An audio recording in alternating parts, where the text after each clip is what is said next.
Dictation 100 शब्द प्रति minute start होगा 5 सेकंड बाद।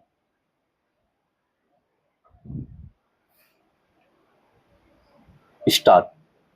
अमेरिका, इजराइल और ईरान के बीच युद्ध विराम को अनिश्चित काल के लिए बढ़ा दिया गया है। इससे उन आशंकाओं पर फिलहाल विराम लग गया है कि पश्चिम एशिया में फिर से बारूद बरसने लगेगा। अमेरिका के राष्ट्रपति डोनाल्ड ट्रंप की ओर से की गई इस घोषणा को अस्थायी रूप से भले ही एक अच्छी पहल माना जा रहा है, लेकिन जब तक दोनों पक्षों के बीच विवाद का स्थायी समाधान नहीं होगा, तब तक युद्ध की चिंगारी अंदर ही अंदर सुलगती रहेगी। यही नहीं, युद्ध विराम की अवधि बढ़ाने का फैसला अभी सार्थक साबित होगा जब होर्मुज जलमार्ग को दुनिया के लिए खोल दिया जाएगा, क्योंकि इसकी वजह से वैश्विक स्तर पर ऊर्जा का संकट पैदा हो गया है। इसका प्रभाव उन देशों पर भी पड़ रहा है जिनका युद्ध से सीधे तौर पर कोई संबंध नहीं है। होर्मुज जलमार्ग को लेकर ईरान के अड़ियल रवैये के बाद अमेरिका की नाकेबंदी से हालात और जटिल हो गए हैं। ऐसे में जरूरी है कि अब दोनों पक्ष उस शांति को, वार्ता को आगे बढ़ाने को प्राथमिकता दें जो पाकिस्तान के इस्लामाबाद में बेनतीजा रही थी। गौरतलब है कि पश्चिम एशिया में 2 सप्ताह की युद्ध विराम की अवधि बुधवार को खत्म हो रही थी, जबकि अमेरिका और ईरान के बीच शांति वार्ता के दूसरे दौर को लेकर कोई आधिकारिक घोषणा नहीं की गई थी। अमेरिका चाहता था कि वार्ता आगे बढ़े, लेकिन ईरान ने अमेरिका की ओर से मिल रही धमकियों का हवाला देते हुए बातचीत की मेज पर आने की सहमति नहीं जताई।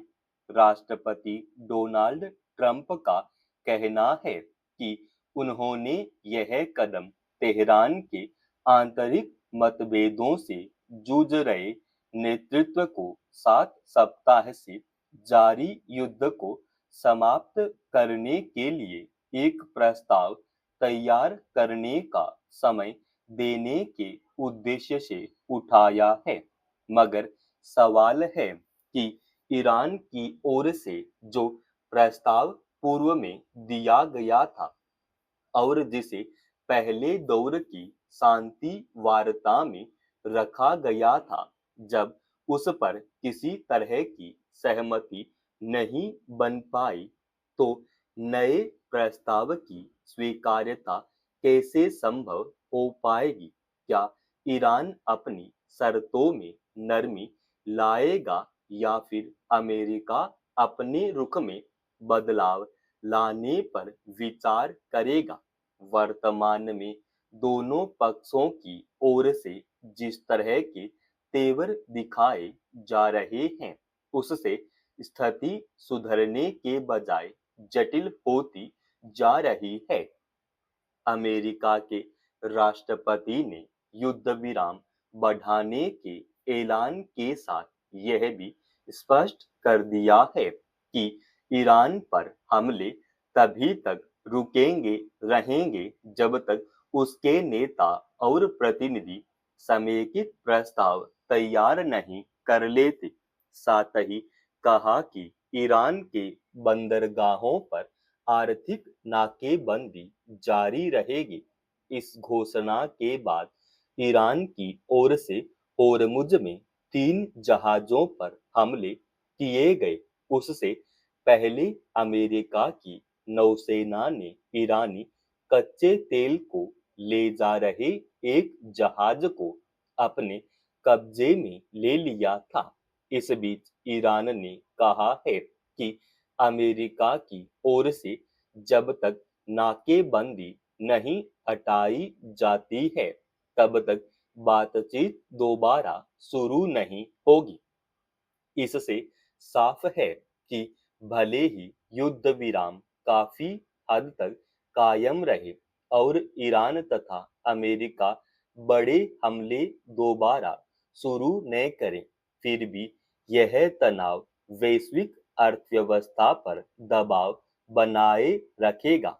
सवाल है कि क्या अमेरिका और ईरान की यह जिम्मेदारी नहीं है कि जिन देशों का इस युद्ध से सीधा संबंध नहीं है, उन पर इसका कोई प्रभाव न पड़े। दोनों देशों को इस बात पर गंभीरता से विचार करना चाहिए कि वे शांति वार्ता की मेज पर आए और ईमानदारी से विवाद का स्थायी हल खोजने की कोशिश करें।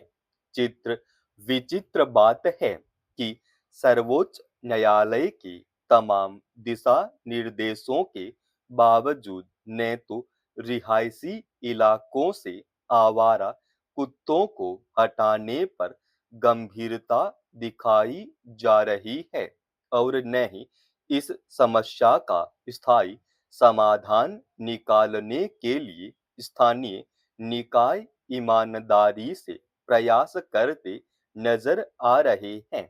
नतीजा यह है कि कई जगहों पर आज भी नागरिक भय और जोखिम में है। उत्तर प्रदेश के बदायूं जिले में हाल में हुई आवारा कुत्ते के काटने की एक खौफनाक घटना ने आम लोगों की सुरक्षा को लेकर गंभीर सवाल खड़े कर दिए हैं। एक दुल्हन की विदाई के समय बारात घर में घुसे आवारा कुत्ते ने 60 से अधिक लोगों को काट लिया। अचानक हुए इस हमले में वहां भगदड़ जैसी स्थिति बन गई और इससे कई लोगों को चोटें भी आई। हैरत की बात है कि इतनी बड़ी घटना होने पर भी स्थानीय प्रशासन की ओर से आवारा कुत्ते को पकड़ने की कोशिश नहीं की गई। परिणाम यह हुआ कि उसने बारात घर से निकलकर कई राहगीरों और दुकानदारों को भी काटा और फिर एक गांव में मवेशियों पर हमला किया। इस घटना की गंभीरता का अंदाजा इस बात से लगाया जा सकता है कि 100 से ज्यादा लोगों को रेबीज रोधी टीके लगवाने पड़े। यह निराशाजनक ही है कि शीर्ष अदालत की कड़ी हिदायत के बाद भी आक्रामक कुत्तों को पकड़ने और उन्हें आश्रय स्थलों पर भेजने की माकूल व्यवस्था नहीं की जा रही है। अगर जिला प्रशासन और नगर निकाय ही अपना दायित्व नहीं निभाएंगे, तो आखिर नागरिक अपनी फरियाद लेकर कहां जाएंगे। बदायूं में हुई घटना से वहां के लोग सहमे हुए हैं और इस बात का खतरा बना हुआ है कि कहीं कोई और कुत्ता इस तरह से आक्रामक न हो जाए। इसमें दो राय नहीं कि अगर आवारा कुत्ते को समय रहते पकड़ लिया गया होता तो इतनी बड़ी संख्या में लोग जख्मी नहीं होते। स्थानीय प्रशासन की यह जिम्मेदारी है कि अगर आवारा कुत्ते आक्रामक हो रहे हैं तो तत्काल समुचित उपाय किए जाने चाहिए। इस तरह की लापरवाही के लिए जो भी दोषी हों, उन्हें न्याय के कठघरे में लाया जाना जरूरी है, क्योंकि यह मसला आम नागरिकों की सुरक्षा और स्वास्थ्य से जुड़ा हुआ है। समाप्त। दोस्तों, रोजाना ऐसे ही एडवांस डिक्टेशन के लिए चैनल को आप अभी सब्सक्राइब कीजिएगा और आज के इस डिक्टेशन का पीडीएफ फाइल हमने हमारे Telegram channel study with HP Swami पर डाल दिया है, जिसका लिंक इसी वीडियो के डिस्क्रिप्शन में डाल रखा है।